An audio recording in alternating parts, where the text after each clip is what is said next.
no, somos lo máximo, no somos un país racista. ¿Y qué es un país Racistas racista? los gringos, ¿no? Ahí te voy a presentar, aguántate. Y yo dije, yo fui víctima del racismo. Como yo soy hijo de gringa, a mí me decían, tú eres un hijo de gringa y no eres mexicano. Y decía, me cae que soy mexicano, ¿no? Me aparece chapaneco, de mi chance, ¿no? Me que es un país racista. Y lo practicamos sistemáticamente contra nuestros compatriotas que tienen un color de piel más oscuro, contra los indígenas y los afromexicanos, contra los inmigrantes, contra los extranjeros y contra todos aquellos que nos parecen diferentes e inferiores. También contra los güeros, no se crean, en fin.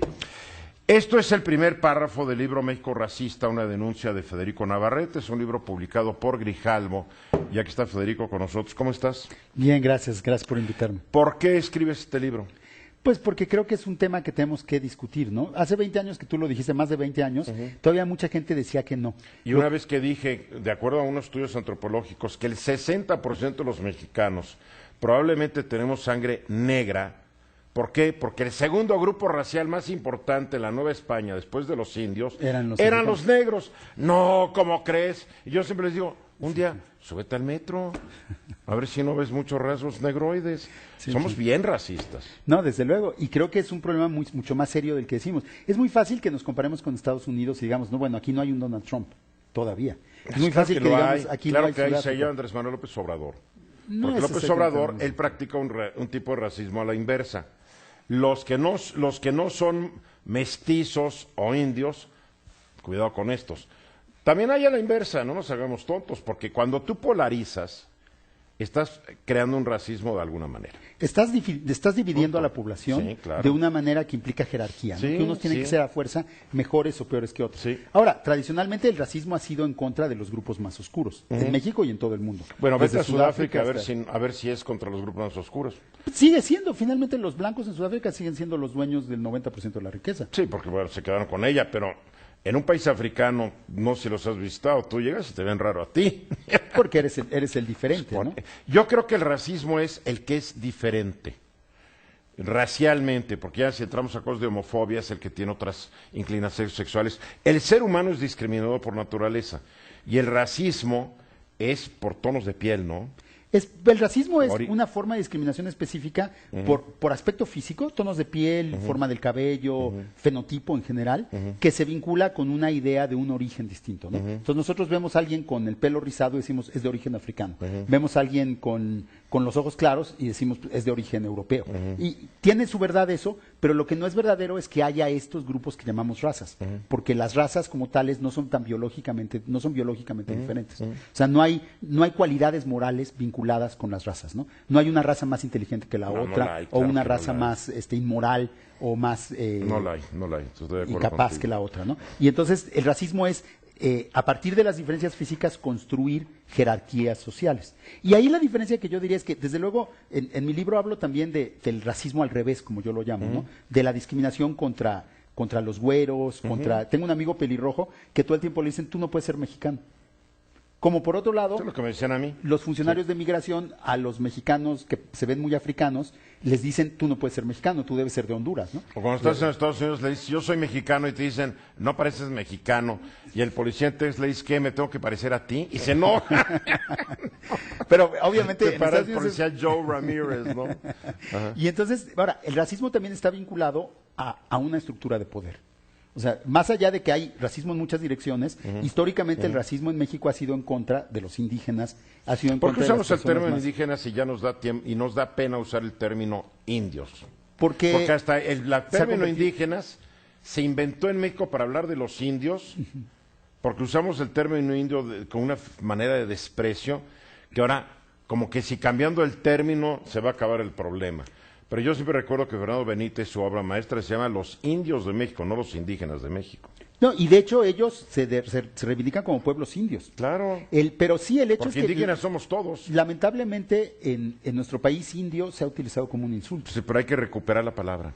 Pues yo creo que lo que hay que recuperar no es la palabra, es más bien dejar de despreciar y de discriminar.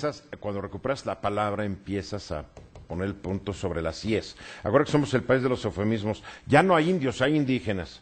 No hay presos, hay internos. No hay cárceles, hay cerezos. Todo tratamos de lavar.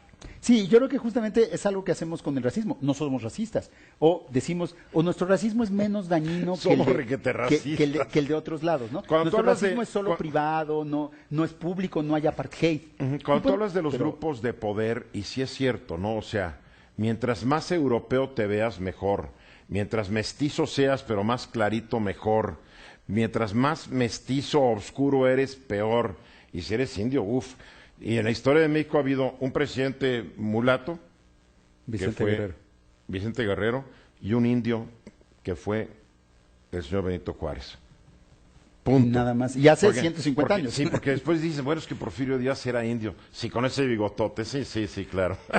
Bueno, y aparte, si uno ve las fotos de Porfirio Díaz a lo largo de su presidencia y de su vida, se fue blanqueando. O sea, cada vez se veía.